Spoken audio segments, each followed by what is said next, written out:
Bonjour à tous, soyez les bienvenus sur fredofmtv.fr, un nouveau style de vidéo parce que maintenant, pendant l'été, je donne mon avis sur...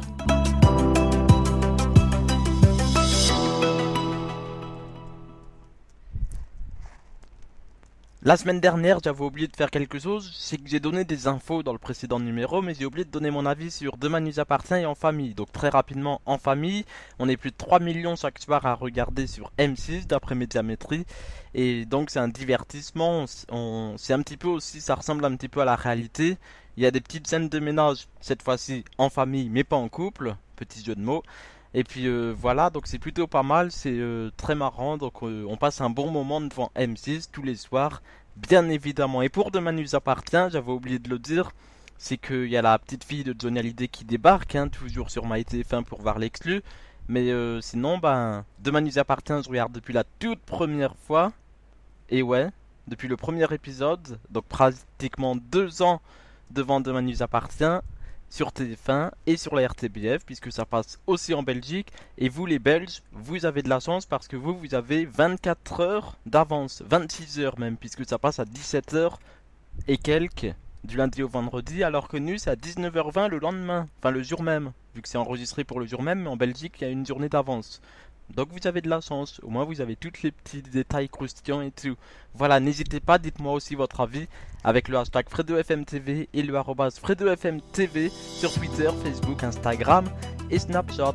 Également sur les commentaires en bas. Et ouais.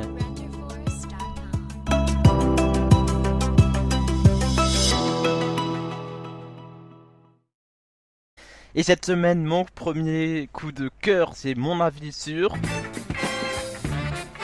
Alors cette émission avec Camille Combal, c'était vraiment incroyable parce que on avait retrouvé un petit peu sa petite touche à l'époque de W9 dans ASAP, D8 ou C8 avec le poste de surveillance, Camille Combal dans la rue.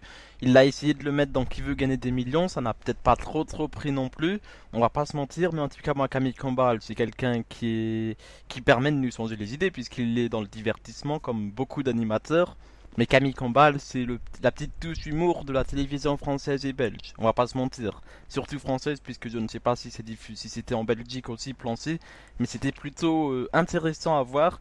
Donnez-moi votre avis en bas, comme d'habitude, ou sur les réseaux sociaux, hashtag FredoFMTV et arrobase FredoFMTV également, et le site fredofmtv.fr. Il y a beaucoup de fois FredoFMTV dans cette phrase, mais c'est pas grave.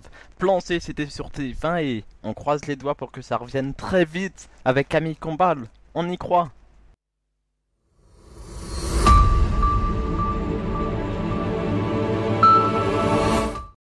Mon deuxième coup de cœur, c'est pour l'animateur de radio et de télé Bruno Guillon. Et oui, vous le connaissez peut-être, Bruno dans la radio. Wow, oh, wow, oh. C'est sur Fun Radio et vendredi dernier, W9 a diffusé pour la toute première fois, et en espérant que ce soit pas la dernière, Bruno dans la radio en direct d'Ibiza. C'était la dernière de la saison et pendant 2 semaines actuellement sur Fun Radio, il y a des petits best-of. Juste avant le retour du Summertime, mon avis sur Bruno Guillon, c'est qu'il est très humain, hein.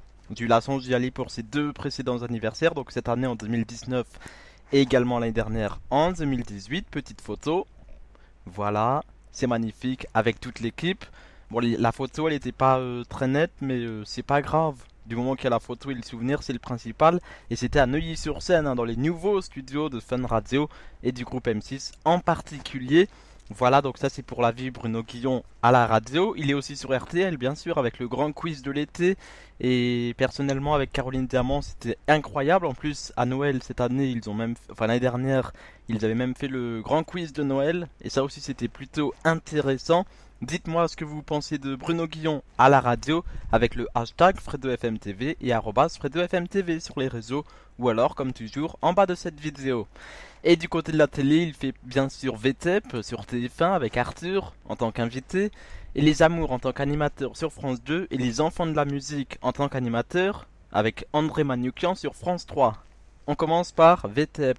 J'ai assisté à un VTEP avec Bruno Guillon, c'était en avril dernier pour mon anniv, le 10 avril, maintenant vous le savez. C'était plutôt pas mal puisque Bruno Guillon, il a mis des perruques, ça lui va comme un gant. On va pas se mentir. Bruno Guillon sur France 2, Les Amours. Je ne regarde pas tout le temps puisque ça passe à 11h20. Mais dès que je regarde, c'est plutôt pas mal puisque ça change du précédent animateur. C'est pas le même humour. On va pas se mentir. Bruno Guillon, c'est mieux. Ça, c'est mon avis sur Bruno Guillon. Et pour les enfants de la musique, en co-animation avec André Manoukian. Ça va revenir en plus sur France 3 avec 2 ou 3 émissions qui ont été commandées. Eh bien, on découvre des choses, de la musique. Il y avait de la vraie musique en 70 et 80. Les enfants de la musique chantent. C'est un mélange des enfants de la télé avec Laurent Ruquier et précédemment Arthur. Et La Fureur, animé par Arthur. Et je peux vous le dire, même s'il a repris des idées d'Arthur, ça fonctionne puisque vous étiez plusieurs à avoir suivi cette émission. Donnez votre avis, bien sûr, hashtag FredoFMTV et @FredoFMTV. Voilà pour mon avis sur Camille Combal et Bruno Guillon.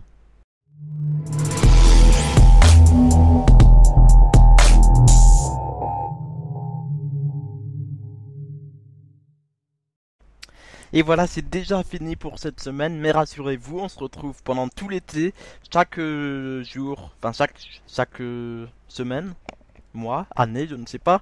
Non, bien sûr, une fois par semaine pendant l'été, je vais essayer de tout faire, puisque avec Star TV et puis Fredo FM TV Le Mag, 75 numéros, après j'ai arrêté parce que j'étais pas très... je disais tous les mercredis, mais je l'ai pas fait tous les mercredis, sinon on en serait déjà au...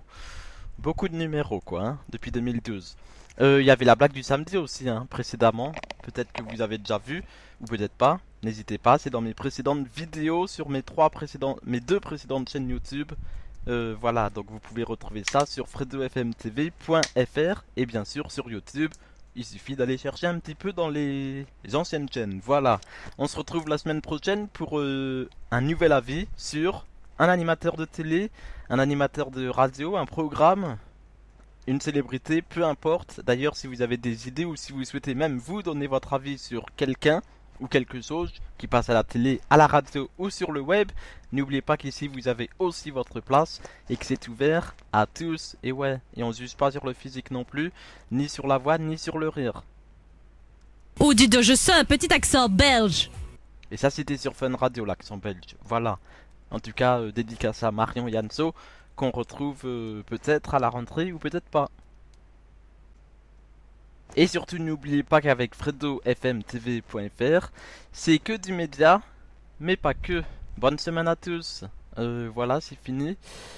Voilà. Générique.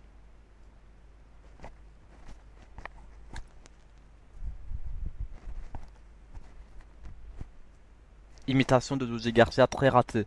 Bonne semaine.